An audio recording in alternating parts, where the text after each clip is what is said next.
Nuestro Padre Jesús Nazareno, sinasamba ka namin, pinipintuho ka namin, aral mo ang aming buhay at kaligtasan.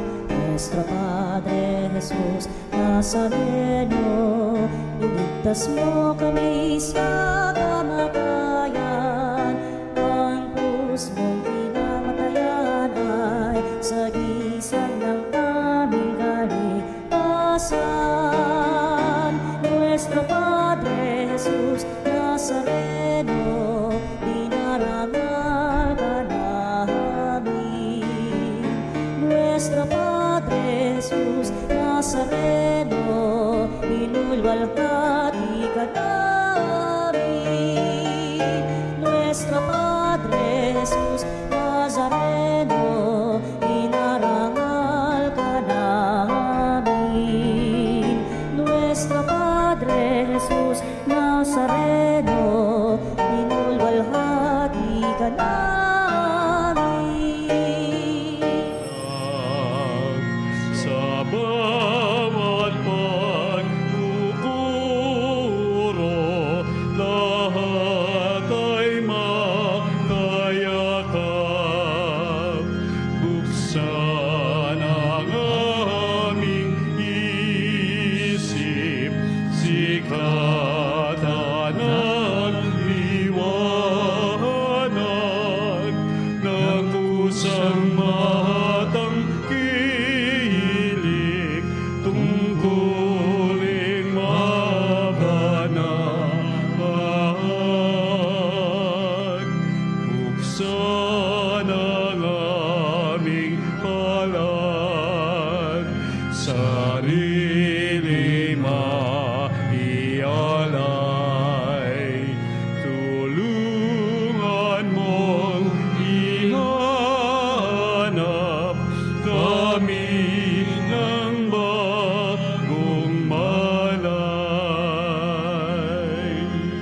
Sa ngalan ng Ama at ng Anak at ng Espiritu Santo, Amen. sumainyo ang Panginoon. At sumayo rin. At mga kapanalig, sama-sama tayo magtiwang sa ating banal na piging at alalahanin natin na ang Panginoon Diyos ay handang ialay lagi ang kanyang pagmamahal sa atin, na kung paano ang Diyos Anak ay naging handang ialay ang kanyang buhay para sa ating kaligtasan. Kaya nawa tayo ay magtiwala sa pagmamahal ng Panginoon, na anumang pagsubok sa buhay na ating pagdaraanan, lagi siyang nandyan sa ating piling, lagi niya tayong tutulungan. Humingi tayo ng awa sa Diyos. Inaamin ko Sa makapangyarihang Diyos at sa inyo mga kapatid, na lubha akong nagkasala sa isip, sa salita, sa gawa, at sa aking pagkukulang. Kaya sinasamo ko sa mahal na Birheng Maria, sa lahat ng mga anghel at mga banal, at sa inyo mga kapatid, na ako'y panalangin sa Panginoong ating Diyos.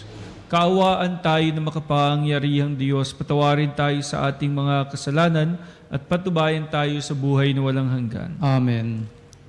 Panginoon, kaawaan mo kami. Panginoon, kaawaan mo kami. Kristo, kaawaan mo kami. Kristo, kaawaan mo kami. Panginoon, kaawaan mo kami. Panginoon, kaawaan mo kami. Manalangin tayo. Ama naming makapangyarihan, sa kadalisayang dulot ngayon ng kusang loob na pagpapakasakit, pasapitin mo kami ng may wagas na kalooban sa pagdiriwang dakilang Pasko ng pagkabuhay sa pamamagitan ni Hesukristo, kasama ng Espiritu Santo magpasawalang hanggan. Amen. Ang salita ng Diyos mula sa aklat ng Genesis. Mas mahal ni Israel si Jose kaysa ibang mga anak, sapagkat matanda na siya nang ito'y isinilang. Iginawa niya ito ng damit na mahaba at may manggas. Dinamdam ito ng kanyang mga kapatid at ayaw nilang pakisamahang mabuti si Jose. Nasa Sikem ang mga kapatid ni Jose, at doon inaalagaan ang kawan ng kanilang ama. Sinabi ni Israel, "Gumayak ka at sumunod sa iyong mga kapatid." Sumunod si Jose at natagpuan ang mga kapatid sa Dotan. Malayo pa siya'y natanaw na ng mga ito, nagkaisa silang patayin siya. Sinabi nila, "Ayan na ang mapanaginipin. Patayin natin at ihulog sa balon, at sabihing sinila na mabangis na hayop. Tignan natin kung ano ang mangyayari sa kanyang mga panaginip." Narinig ito ni Ruben at binalak na iligtas si Jose. Sabi niya, Huwag nating patayin, huwag nating siyang pagbuhatan ng kamay. Ihulog na lamang natin sa balon." Sinabi niya ito sapagkat ang balak niya ay iligtas ang kapatid. Paglapit ni Jose, hinubdan nila ito at inhulog sa isang tuyong balon. Habang sila'y kumakain, may natanaw silang pangkat ng mga Ismailitang mula sa Galaad. Ang kanilang mga kamelyo ay may kargang mga gagawing pabango na dadahilin sa Ehipto. Sinabi ni Huda sa kanyang mga kapatid, "Wala tayong mapapala kung papatayin natin ang ating kapatid. Mabuti pa'y ipagbili na lamang natin siya sa mga Ismailita kaysa ating saktan. Siya'y kapatid din natin, laman ng ating laman at dugo ng ating dugo." At sila'y nagkasundo. Nang malapit na ang mga mangangalakal, iniahon nila si Jose at ipinagbili sa halagang 20 pirasong pilak. At si Jose dinala ng mga Ismailita sa Ehipto. Ang salita ng Diyos. Salamat sa Diyos. Salmong tugunan, tugon.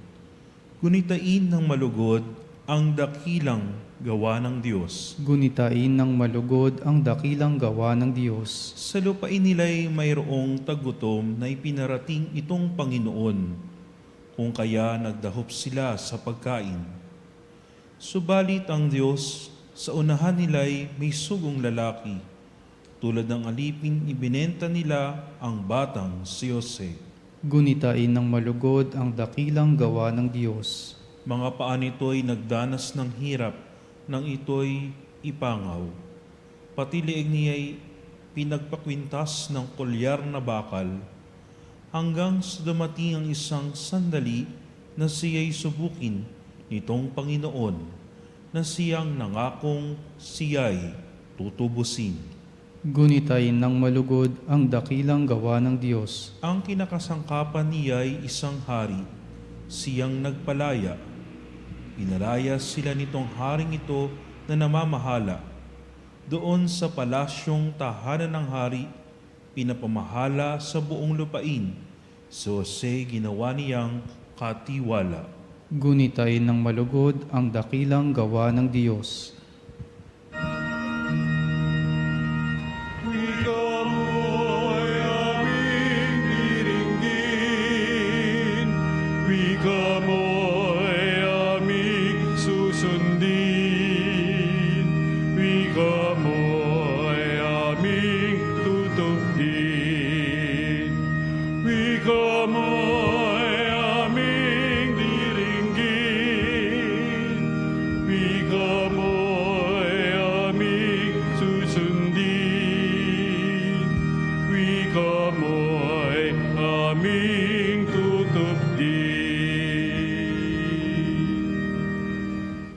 Sumayin niyo ang Panginoon. At sumayo rin. Ang mabuting balita ng Panginoon ayon kay San Mateo. Papuri sa iyo, Panginoon. Noong panahong iyon, sinabi ni Jesus sa mga punong saserdote at matatanda ng bayan, "Pakinggan ninyo ang isa pang talinghaga. May isang taong nagtanim ng ubas sa kanyang bukid at ito'y binakuran niya. Gumawa siya roon ng pisaan ng ubas at nagtayo ng isang mataas na bantayan. Pagkatapos kanyang iniwan sa mga kasama ang ubasan, at siya'y nagtungo sa ibang lupain. Nang dumating ang panahon ng pitasan, pinapunta ng may-ari ng ubasan ng kanyang mga alipin upang kunin sa mga kasama ang kanyang parte. Ngunit sinunggaba ng mga kasama ang mga alipin.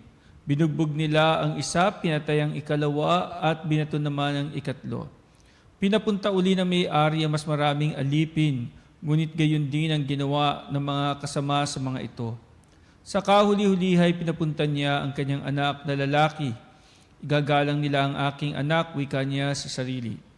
Ngunit nang makita ng mga kasama ang anak, sila'y nag-usap-usap. Ito ang tagapagmana, halikayo, patayin natin, na mapasa atin ang kanyang mamanahin. Kaya't siya'y sinunggaban nila, nilabas sa ubasan at pinatay. Pagbalik na may-ari ng ubasan, ano kaya ang gagawin niya sa mga kasamang iyon? Sumagot sila. Lilipulin niya ang mga buhong na iyon at paalagaan ng ubasan sa ibang kasama na magbibigay sa kanya ng kaparte sa panahon ng pamimitas. Tinanong sila ni Jesus, hindi pa ba ninyo nababasa ang talatang ito sa kasulatan? Ang batong tinakwil ng mga tagapagtayo ng bahay ang siyang naging batong panulukan. Ginawa ito ng Panginoon at ito'y kahanga-hanga. Kaya nga sinasabi ko sa inyo, hindi na kayo ang paghaharian ng Diyos, kundi ang bansang maglilingkod sa Kanya ng tapat. Narinig ng mga punong saserdote at ng mga pariseyo ang mga talinghaga ni Jesus at naunawaan nilang sila ang pinatatamaan niya. Dadakpin sana nila siya, ngunit natakot sila sa mga tao sapagkat kinikilala ng mga ito na propeta si Jesus. Ang mabuting balita ng Panginoon. Pinupuri ka namin, Panginoong Hesukristo.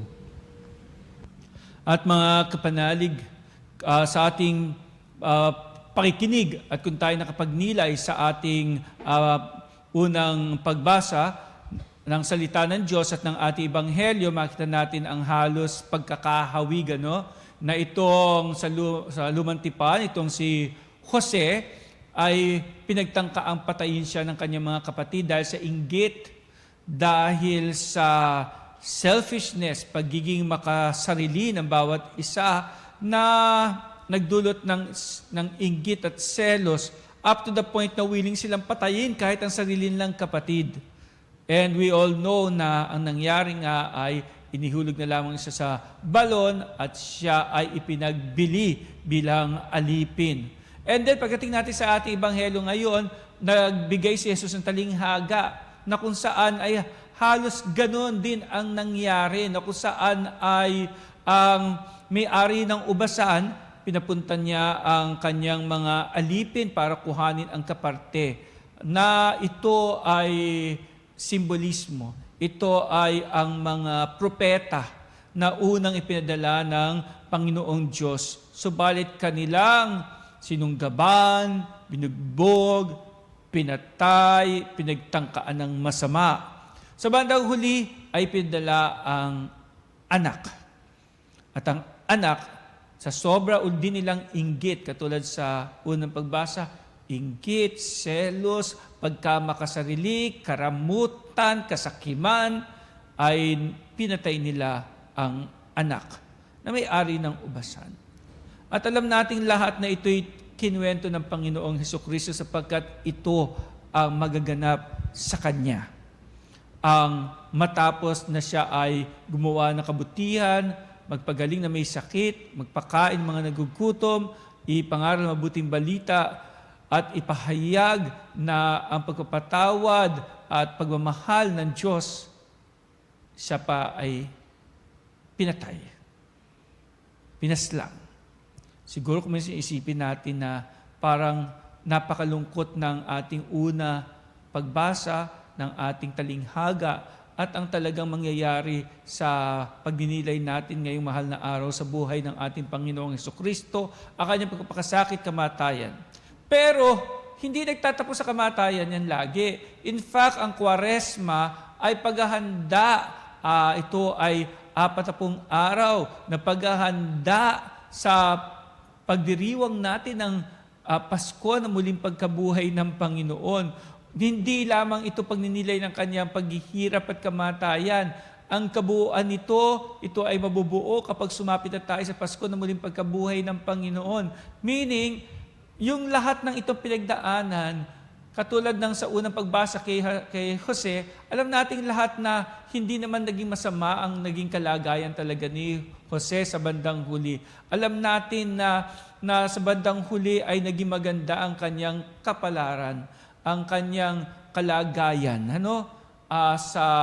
Sa Ehipto, alam natin din lahat na kung paanong kanyang natulungan ang kanyang mga kapatid at napatawad, hindi lang pinatawad kundi tinulungan pa niya.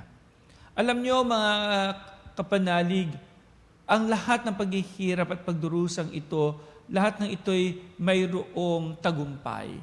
Lahat ng ito ay mayroong liwanag ng pag-asa, katulad ng muling pagkabuhay ng Panginoon. Hindi ito nagtatapos sa katotohanan ng kalungkutan lamang. Naalala ko tuloy, mayroong mag-asawa na minsan ay ikinasal ko sila ng renewal of vows.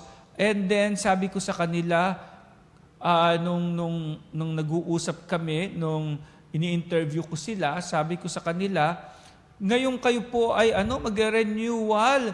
Talaga bang gustong-gusto nyo pa po talaga bang mag-renewal? At ang sagot nila ay ganito, Father, napakarami po namin pinagdaanan, sabi ng lalaki. Ang totoo nga niyan, Father, hindi po ako tanggap ng kanyang mga magulang. Sa loob ng maraming taon, kailangan ko patunayan na naging mabuti akong manugang at naging mapagmahal ako sa kanilang anak. Alam niyo po ba, Father, na napatawad lang ako at natanggap lang ako ng mga biyanan ko noong sila ay mamatay. Sabi niya ganoon. Kaya nung mag-renewal sila, ay iyon ang kanilang kwento na ang tagal na paghihirap at pagdurusa ang kanilang pinagdaanan. Pero yun nga, sa bandang huli, naging masaya pa rin sila.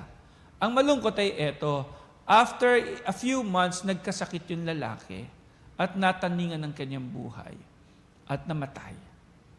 Noong lamay, tatandaan ko, katabi ko yung babae, yung byuda, kausap niya yung kanyang kumare, best friend niya, yung kumare niya. Sabi ng kanyang kumare, alam mo, Mare, sabi niya ganoon, napakabigat ng pinagdaanan ninyong mag-asawa, buong buhay ninyo, pinaghihiwalay kayo at hirap na hirap kayo makuha ang pagpapatawad ng mga magulang mo. Pagkatapos na mapatawad kayo at nang okay na kayo, heto naman, nagkaroon naman ng sakit at namatay ang mister mo. Mare, puro paghihirap at pagdurusa ang pinagdaanan mo. Hindi ka ba nalulungkot isipin na buong buhay mo puro hinagpis? Gusto ko sanang sumabat. Sasabat po sana ako Kaso hindi na po ako nakasabat. Kasi para sa akin, sapat na yung isinagot noong misis. Ang sagot ng misis ay, alam mo, Mare, yung pagmamahala namin, yung bawat araw na inilalaban niya ang pagmamahal ko sa kanya at pagmamahal niya sa akin, yun lagi kaming lumalaban. Ang sarap isipin noon, Mare, lahat ng pagdurusa, lahat ng sakit na dinadanas namin hanggang ngayon, ito dinadanas ko, wala ito kumpara sa pagmamahal na ibinigay niya sa akin. Alam niyo, mga kapanalig, napakaganda nung sinabi niya na kahit gaanong hirap dusa, pagpapakasakit, kahit gaano kasasakit ang mga pinagdaanan nila, ang natatandaan niya at higit na mabigat para sa puso niya ay yung lahat ng ito na kaya namin kasi mahal namin ang isa't isa. Alam niyo, mga kapanalig, sa lahat ng mga kwento ng malungkot na buhay ni Jose kung saan siya ay nakainggit na ng kanyang mga kapatid, yung pinagdaanan ng anak na namatay sa talinghaga ni Jesus, at siyempre alam nating lahat na ito'y tumutukoy kay Jesus. Hindi ito kwento ng kalungkutan at kabiguan. Ito ay kwento ng tagumpay ng pag-ibig. Ikaw, kapanalig, inilaban mo ba yung pagmamahal mo?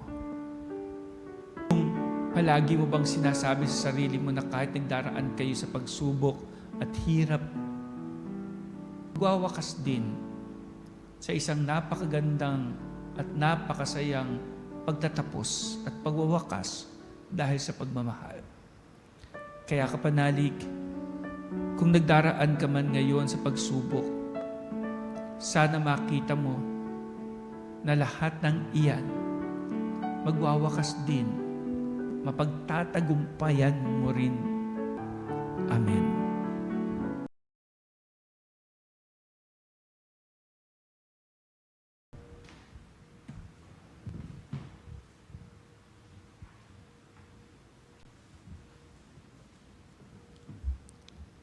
At mga kapanalig, habang pagdinilayan ang babala sa Ebanghelyo tungkol sa pangangailangan mamunga, lagi nating ihain ang mga kahilingan natin sa Diyos Ama Ate Tugon. Panginoon, dinggin mo ang aming panalangin. Panginoon, dinggin mo ang aming panalangin. Ang Santo Papa, naway makatanggap ng liwanag, lakas, at tulong sa kanyang pag-akay sa simbahan sa mga panahong ito ng kahirapan, manalangin tayo sa Panginoon. Panginoon, dinggin mo ang aming panalangin.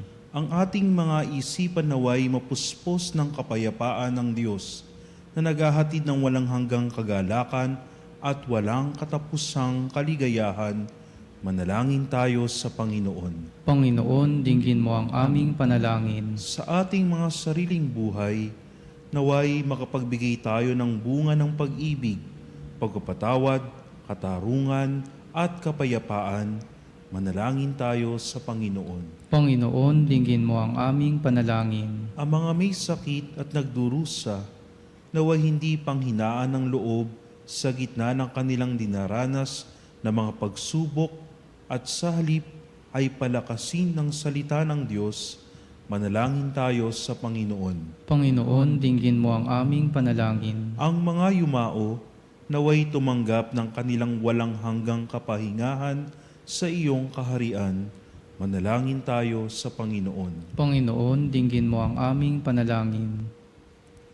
Ama naming nasa langit, nagpapasalamat kami sa iyo para sa iyong tapat na pag-ibig. Tulungan mo kami mapaglingkuran ka ng buong puso at mamuhay ng karapat-dapat sa iyong pagtawag sa amin. Dinadalangin namin ito sa pamamagitan ni Kristo na aming Panginoon. Amen. Kunin at tanggapin ang alay na ito, mga biyayang nagmula sa pagpapala mo. Tanda ng bawat puso, pagkat inibig mo, ngayoy nananalig, nagmamahal sa'yo.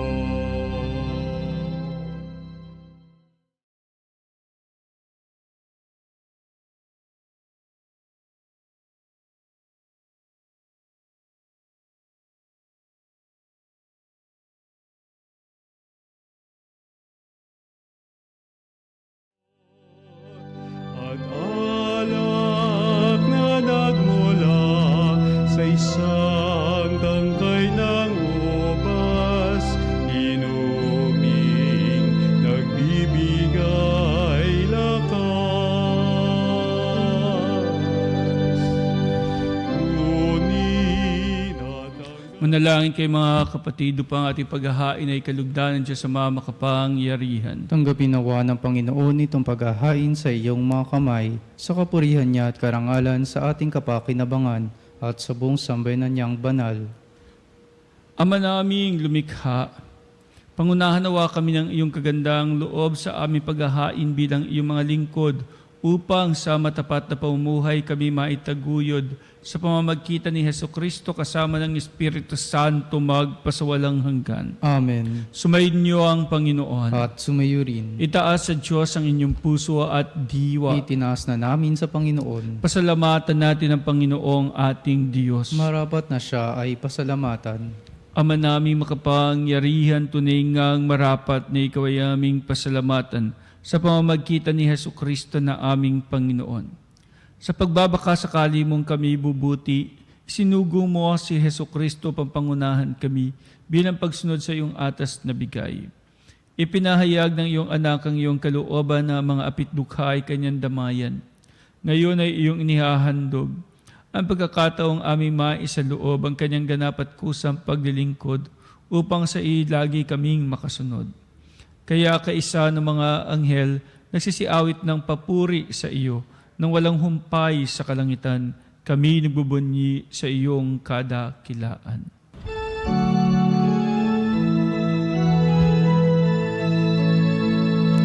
Santo, Santo, Santo, Panginoong Diyos na makapangyarihan, napupuno ang langit at lupa ng kaluwalhatian mo. Hosana, Hosana.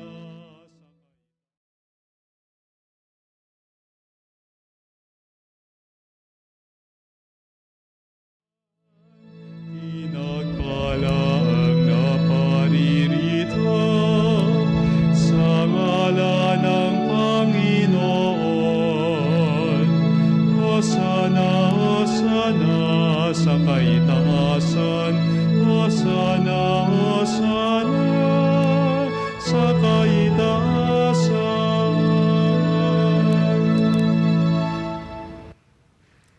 Ama naming banal, ikaw ang bukal ng tanang kabanalan.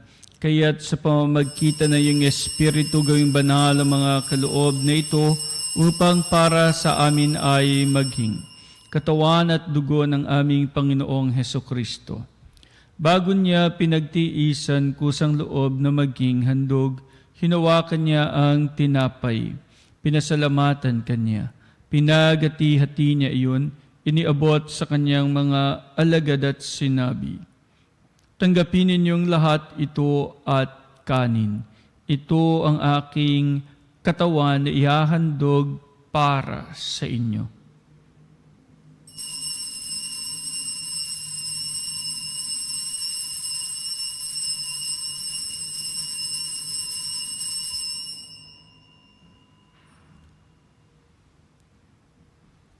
Gayon din naman, matapos ang hapunan, hinawakan niya ang kalis. Muli kanyang pinasalamatan. Iniabot niya ang kalis sa kanyang mga alagad at sinabi, "Tanggapin ninyong lahat ito at inumin. Ito ang kalis ng aking dugo, ng bago at walang hanggang tipan. Ang aking dugo na ibubuhos para sa inyo at para sa lahat, sa ikapagpapatawad ng mga kasalanan. Gawin ninyo ito sa pag-alala sa akin."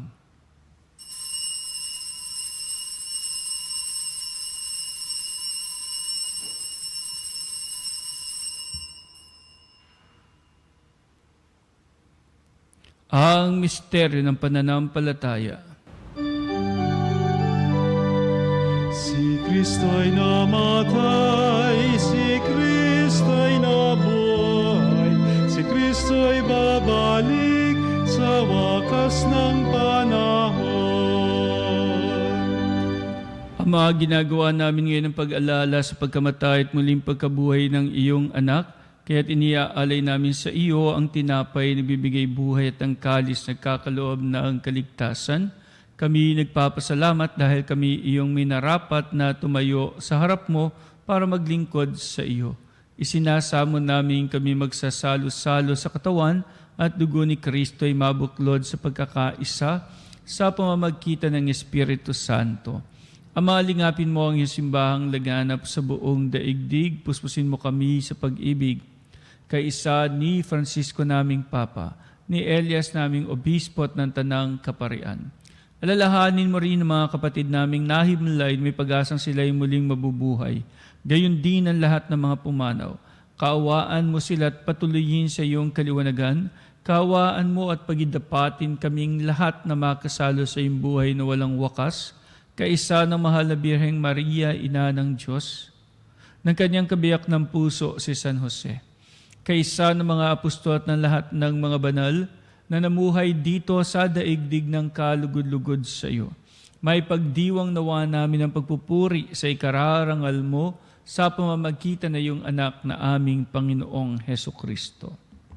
Sa pamamagitan ni Kristo, kasama niya at sa Kanyang lahat ng parangal at papuri sa iyo, Diyos Ama makapangyarihan, kasama ng Espiritu Santo magpasawalang hanggan. Amen, amen, amen.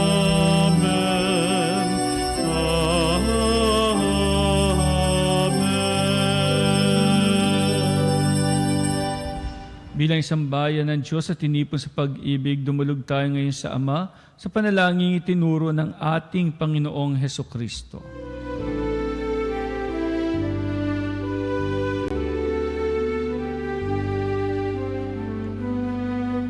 Ama namin, sumasalangit ka, sambahin ang ngalan mo. Mapasa amin ang kaharian mo, sundin ang loob mo. Dito sa lupa para ng sa langit,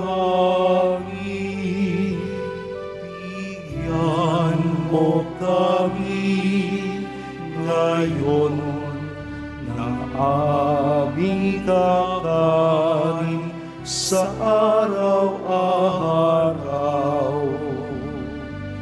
at patawarin mo ang aming mga sala para ng pagpapatawad namin sa nagkakasala sa amin.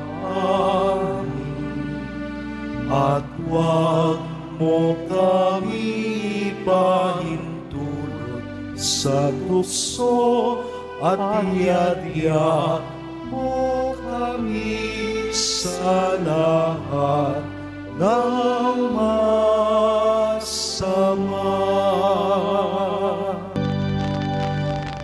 Hiniling namin kami adiya sa lahat ng masama, pagkalooban ng kapayapaan araw-araw, iligtas sa kasalanan at ilayo sa lahat ng kapahamakan. Samantalang aming pinanabikan dakilang araw ng pagpapahayag ng tagapagligtas naming si Heso Kristo. Sapagkat iyo ang kaharian at ang kapangyarihan at ang kapurihan, magpakailanman. Amen. Panginoong Heso Kristo, sinabi mo sa iyong mga apostol, kapayapaan ang iniiwan ko sa inyo, ang aking kapayapaan na binibigay ko sa inyo. Tunghayan mo ang aming pananampalataya at huwag ang aming mga pagkakasala. Pagkalooban mo kami ng kapayapaan at pagkakaisa ayon sa iyong kalooban, kasama ng Espiritu Santo magpasawalang hanggan. Amen. Ang kapayapaan ng Panginoon ay laging sumainyong lahat. At sumayo rin. Magbigayan po tayo ngayon ng kapayapaan sa isa't isa. Peace be with you po, kapayapaan po sa bawat isa.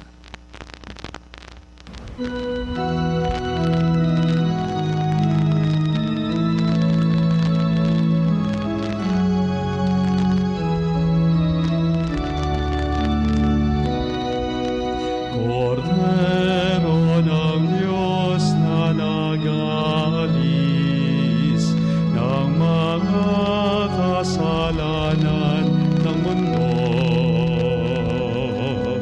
maawa ka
Mga kapatid, narito ang ating Panginoong Heso Kristo, ang Kordero ng Diyos. Nag-aalis ng mga kasalanan ng sanlibutan.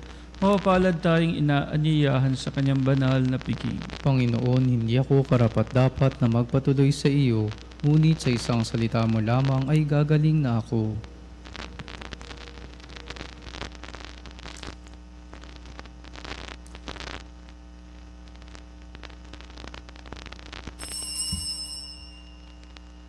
Mga kapanalig, ating dasalin ang komunyong espiritual.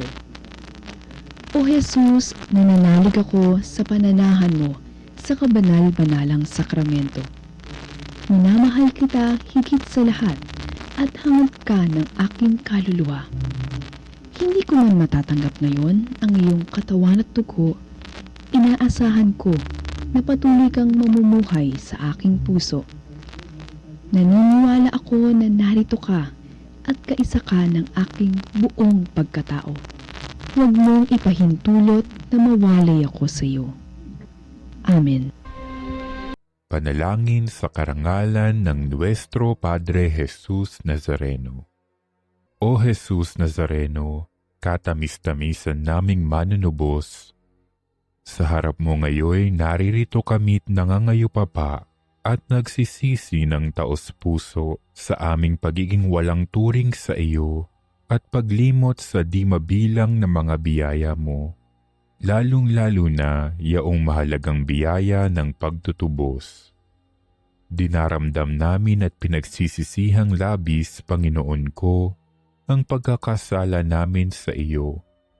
Ikinalulungkot namin ang pagiging dahilan ng pagpapasan mo ng krus na iyan sa gitna ng mga hirap at kapaitan, hanggang sa inihandog mo ang iyong buhay sa bundok ng Kalbaryo, sa pagkaibig mo lamang na matubos kami at ang sangkatauhan mula sa sala. Pakabanalin mo, O Panginoon, ang aming pagnanais at ipagtanggap mo sa amin ang iyong biyaya. Maging tagapamagitan nawa ang iyong ina, ang kalinis-linisang Birheng Maria.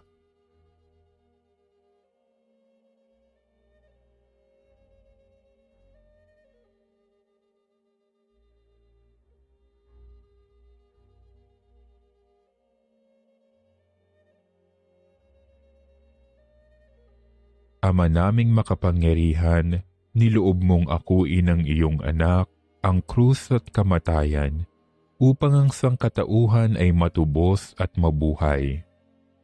Ang pag-ako namin sa krus at kamatayan dito sa lupa, ayon sa diwa ng pagsunod sa iyong loob, na ginanap ng iyong anak, ay magpagindapat nawa naming kamtin ang lubos na katubusan at pagkabuhay sa iyong piling, sa pamamagitan ni Hesukristo, kasama ng Espiritu Santo, magpasawalang hanggan. Amen. Nuestro Padre Jesus Nazareno, Panginoon namin at Diyos, kaawaan mo kami. Dalangin tayo. Ama naming mapagmahal, pagkatanggap namin sa banal na pakikinabang, marapatin mong tahakin namin at sapitin ang kaligtasang iyong binibigay sa amin. Sa pamamagitan ni Hesukristo, kasama ng Espiritu Santo, magpasawalang hanggan. Amen. Sumainyo ang Panginoon. At sumayo rin. Pagpalain kayong lahat ng ating mapagmahal na Diyos, Ama at Anak at Espiritu Santo. Amen. Mayo kayong taglay ang pagmamahal at habag ng Panginoon. Salamat sa Diyos.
Mga kapanalig, bilang isang bayang tinawag ng Ama kay Hesukristo na pinagbuklod sa iisang katawan, tayo manikluhod at sumamba sa Panginoong Hesukristo.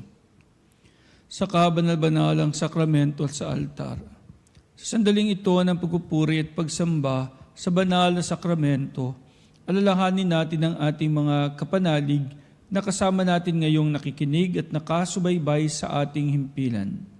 Lalong higit ang ating mga may sakit at ang mga nakaratay sa banig ng karamdaman, ang mga nasa pagamutan at kanilang tahanan, at ang lahat na tanging sa Diyos lamang umaasa ng kagalingan. Gayon din ipanalangin natin ang mga nanghihina sa kanilang pananampalataya, ang mga nakararanas na matinding kalungkutan, takot at pangamba, ang mga nawawalan ng pag-asa at lakas ng loob. O Diyos, halina at kami tulungan. O Panginoon, magmadali ka sa iyong pagdamay. Papuri sa Ama at sa Anak at sa Espiritu Santo. Kapara noong una, ngayon at magpasawalang hanggan. Amen. Purihin ang makapangyarihang Ama na nagsugo sa kanyang bugtong na anak upang tayo'y may pagkasundo sa Kanya. Pinupuri ka namin ngayon at kailanman. Purihin ang Panginoong Hesukristo, ang Kordero ng Diyos na nag-alay ng kanyang katawan at dugo bilang pagtubos sa sala ng tanan. Pinupuri ka namin ngayon at kailanman.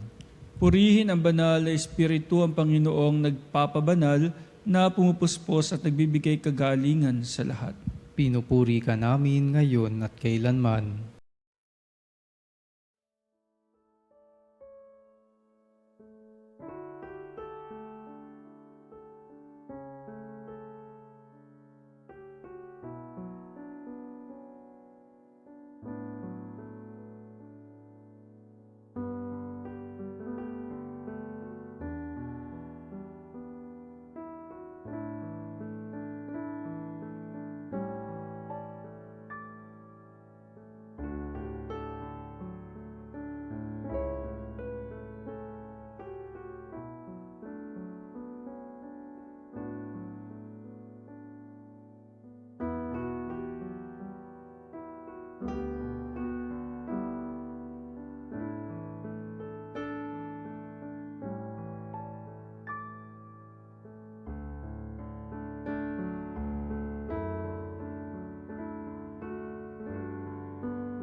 Makapangyarihang Diyos na walang hanggan, Ikaw ang aming Panginoon at butihing Ama. Sa iyong pagpapala ay pinagkaloob mo ang lakas sa aming kahinaan. Tunghayan mo po ng may kagandahang loob ang iyong mga lingkod na may sakit at karamdaman, ang mga nababalisa at nawawala ng pag-asa, ang mga natatakot at nalulumbay, ang mga may mga matinding problema at pinagdaraan ng hirap sa buhay, ang mga nasa bingit ng kamatayan.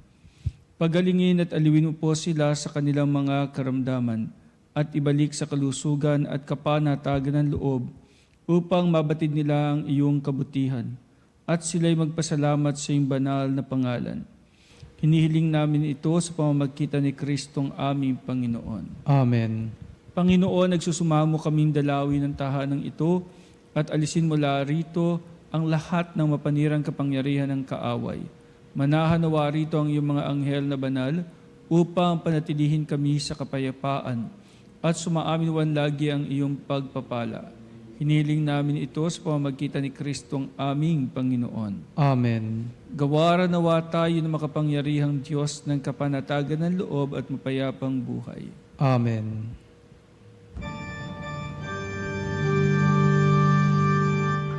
Tantum ergo sacramentum veneremur cernum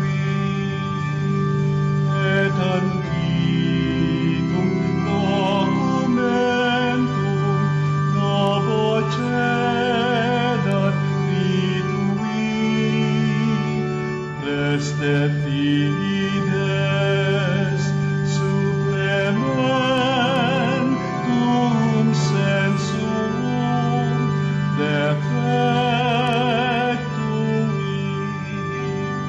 genitori genitoque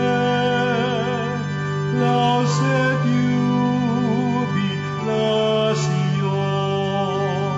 salus honor virtus coque siret benedictio procidenti abut roque comparsit laudatio.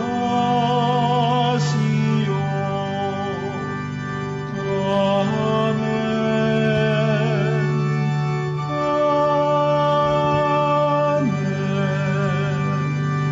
Panem de cielo prestitisti eis. Omne delectamentum inseabentem. Oremus. Deus qui nobis sub sacramento mirabili, passiones tuae memoriam reliquisti, tribeque sumus, itanus corporis et sanguinis tui sacra mysteria venerari, ut adeptiones tuae fructum in nobis iuditer sentiamus, qui vivis et regnas in saecula saeculorum. Amen.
Purihin ang Diyos. Purihin ang Diyos. Purihin ang kanyang banal na pangalan. Purihin ang kanyang banal na pangalan. Purihin si Jesucristo, Diyos na totoo at tao namang totoo. Purihin si Jesucristo, Diyos na totoo at tao namang totoo. Purihin ang ngalan ni Jesus. Purihin ang ngalan ni Jesus. Purihin ang kanyang kabanal-banalang puso. Purihin ang kanyang kabanal-banalang puso. Purihin ang kanyang kamahal-mahalang dugo. Purihin ang kanyang kamahal-mahalang dugo. Purihin si Jesucristo sa banal na sakramento sa altar. Purihin si Jesucristo sa banal na sakramento sa altar. Purihin ang Espiritu Santo ang mga aliw. Purihin ang Espiritu Santo ang mga aliw.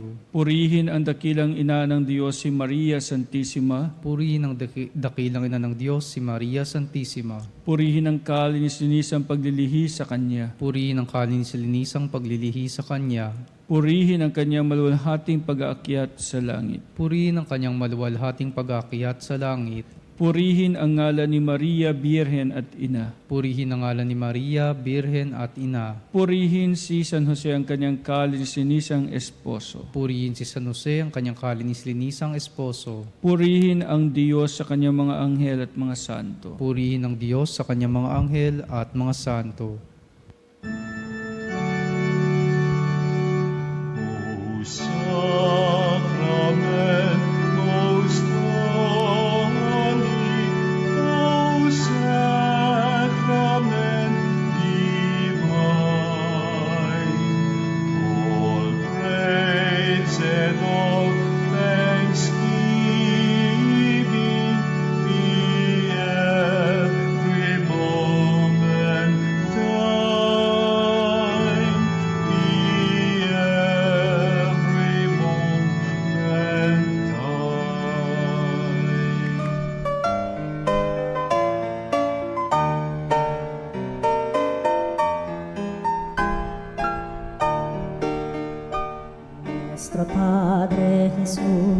Nazareno, sinasamba ka namin, pinipintuho ka namin, aral mo ang aming buhay at kaligtasan. Nuestro Padre Jesus Nazareno, iligtas mo kami sa kamatayan, ang krus mong pinamatayan ay sagisag ng aming kaligtasan. Nuestro Padre Jesus Nazareno, dinarangal ka namin. Nuestro Padre Jesus Nazareno, inulwalhati ka namin.